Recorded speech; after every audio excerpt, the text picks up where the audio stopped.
네, 규 대표입니다. 얼마 전에 제가 정부 지원 사업 운영 기간, 주간 기간에 멘토링을 다녀왔어요. 근데 그때 운영 담당자분이 저한테 이런 얘기를 하더라고요. AI로 쓴 사업 계획서를 잡아달라고요. 이게 무슨 말인지, AI를 쓰면 안 된다는 건지 궁금해 하실 텐데, 정부 기관에서 진짜 잡고 싶은 건 따로 있어요. AI를 쓰면 안 된다는 게 아닙니다. 보통 멘토링은 이 정부 지원 사업이랑 무관하게 일반적으로 창업기업이 사업화를 더 잘하기 위해서 진행이 돼요. 근데 정부 지원 사업 중에서 일부 정부 지원 사업들은 서류평가와 발표평가 이후에 지원금을 지원해 줍니다. 기업을 선정해서 지원해 주는 거죠.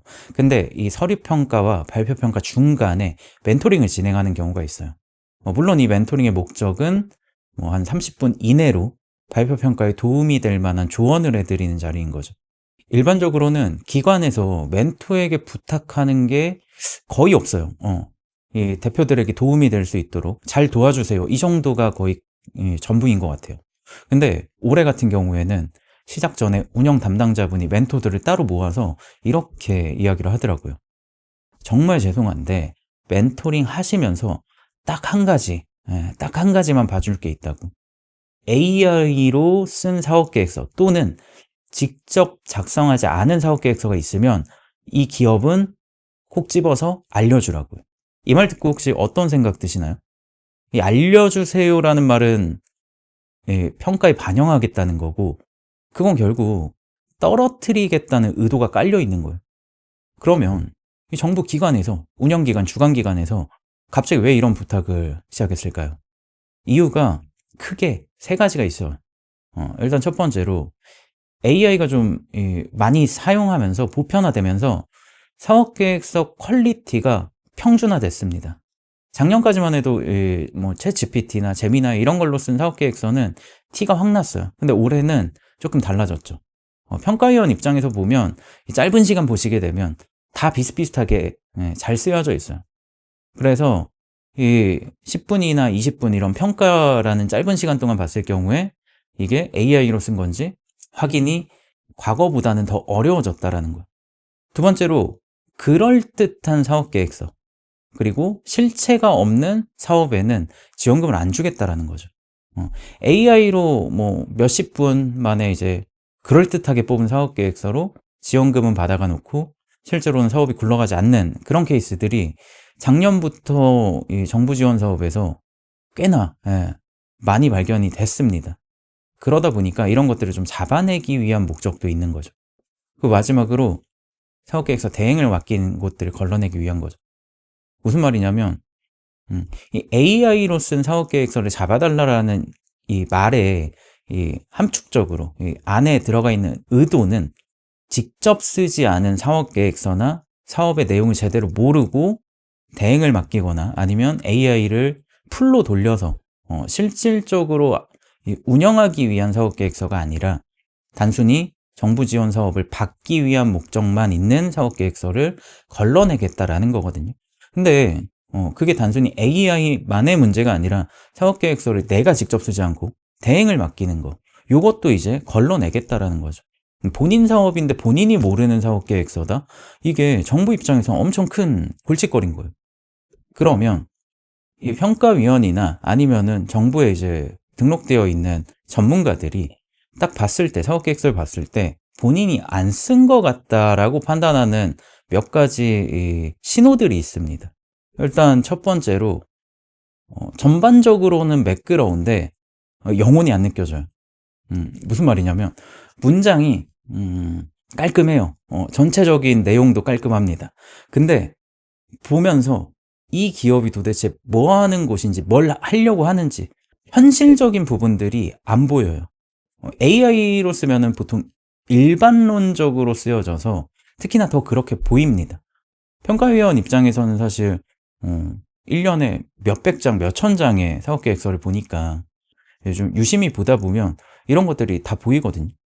예를 들어서 사업계획서에서 특히나 시장 진출 관련된 내용에서 어떤 시장에 진입하겠다라고 했는데 실제로 몇 월 달에는 시장 진입을 위한 마케팅, 브랜딩 전략을 어떤 걸 할 건지, 어떤 채널에 들어갈 건지, 고객은 누구길래 몇 명한테 접근하려고 하시는 건지, 어떤 채널에 우리의 특정 고객들이 있는 것인지, 그리고 그 고객들에게 접근해서 예를 들어 몇 명에게 보여줄지, 그리고 그 본 고객들 중에 몇 명이 우리 제품의 서비스에 관심을 가지는지, 그리고 관심을 가진 고객이 몇 명이나 구매까지 이어지는지, 이런 것들이 체계적으로 연결이 안 되어 있는 경우가 있다라는 거죠. 두 번째로 본인 사업의 디테일이 비어 있어요. 예를 들어 매출 발생 시점, 그리고 단가, 협력사, 여러 가지 요소들이 있겠지만 이런 것들의 구체적인 숫자나 좀 명확한 이름이나 이런 것들이 비어 있는 경우가 많아요. 시장 분석 자체는 막 화려해요. 근데 본인 사업과 관련돼서 뭐뭐 할 예정이다, 뭐뭐를 검토 중이다, 이런 내용들이 많으면 의심을 받는 거죠. 그리고 발표 때 본인 사업계획서의 내용을 잘 모르시는 경우가 있어요. 멘토링 할 때는 자연스럽게 저희가 이 사업계획서에 나와 있지 않은 내용들을 물어보거든요.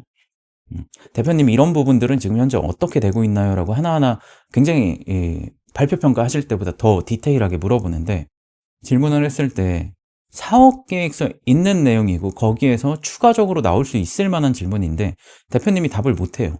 혹은 사업계획서랑은 다른 답을 하세요. 그러면 끝난 거죠. 그리고 또 시장 분석이 너무 일반적이, 예를 들어 국내 시장 규모 몇백억, 몇천억, 연평균 성장률 몇 프로, 이런 숫자만 있고 우리 회사가 그 시장에서 어디에 들어갈 것이다 라는 게 빠져 있어. 예를 들어 손에 땀이 많은 사람들을 위한 핸드크림을 만들겠다 라고 한다면 실제로 손에 땀이 많은 사람들이 핸드크림을 이용하는데 얼마나 불편함을 느끼고 새로운 제품을 원하고 있는지, 이런 분들에 대한 데이터를 직접 조사하셔야 되거든요. 근데 AI에서는 이런 것까지 디테일하게 잡아주진 않는다라는 거. 일반적으로 핸드크림을 원하는 사람들, 요 정도로만 잡는다는 거죠. 그리고 마지막으로 매출 추이가 비현실적으로 깔끔해요. 무슨 말이냐면 연도별 매출 그래프가 정확하게 한 30%씩 우상향으로 늘어나거나, 비용, 사용하는 비용들이 있잖아요. 이 비용들이 모든 분기에 똑같이 비용이 산정이 되어 있어요. 근데 실제 사업은 그렇게 안 움직이잖아요. 어떤 때는 내려갈 수도 있고, 매출이 똑같을 수도 있고, 갑자기 상승하는 구간도 있고, 이 각도가 항상 달라지거든요. 근데 너무 깔끔하게 동일하게 막 20%든 30%든 50%든 동일하게 성장만 계속한다면 이거 뭔가 이상한 거죠. 기관에서도 그렇고요. 저도 마찬가지지만 AI를 쓰는 것 자체를 뭐라 그러는 게 아니에요. AI를 쓰되 이 하나의 도구로서 써야지, 나는 사업계획서에 대한 내용을 잘 모르는데, 그리고 내가 명확하게 어떤 거를 조사해달라, 어떤 걸 정리해달라라고 콕 집어서 시킨 게 아니라 그냥 단순히 AI한테 내가 이런 사업 하려고 하는데 사업계획서 써줘 라고 하면서 내가 충분한 이해와 해석과 분석을 거치지 않고 내용을 도출하셨다. 그러면 이건 내 사업이 아닌 거죠. 본인 사업에 대해서는 심사위원보다 본인이 더 잘 아셔야 되거든요. 근데 그 디테일들을 대표님들이 모르세요. 그리고 대표님들이 이해도 잘 못하십니다. 왜 그렇게 전략을 설정했는지, 시장을 설정했는지 이해도가 낮으면 결국 이건 평가 단계에서 걸릴 수밖에 없는. 결국 기관에서도 그렇고요. 다 이런 것들을 잡아내려고 하는 거예요. 진짜 사업하려고 하시는 분들, 이런 대표님들에게 지원을 해주려고 하는 게 정부 지원 사업인 거지, 정부 지원금인 거지, 단순히 정부 지원금을 위한 사업을 도와주려고 하는 건 아닙니다. 평가위원들이, 정부 주관기관들이 보고 싶은 건 대표님이 진짜 이 사업을 하고 있는가를 보고 싶어요. 문장이 매끄러운지, AI를 썼는지 안 썼는지, 이런 건 사실 본질적인 핵심은 아닌 것 같아요. 정말 대표님 본인이 그 사업의 주인인지, 그걸 보는 거죠. AI 써도 됩니다. 써도 돼요. 절대 쓰지 말라, AI 쓰면 떨어진다, 그런 얘기가 아닙니다. 단 대표님 본인 사업에 대한 디테일이, 그리고 대표님 스스로의 방식들이 사업계획서 안에 살아있어야 된다는 거죠. 올해 정부 지원 사업에 대한 어떤 전반적인 흐름이나 분위기가 작년이랑은 완전 달라졌어.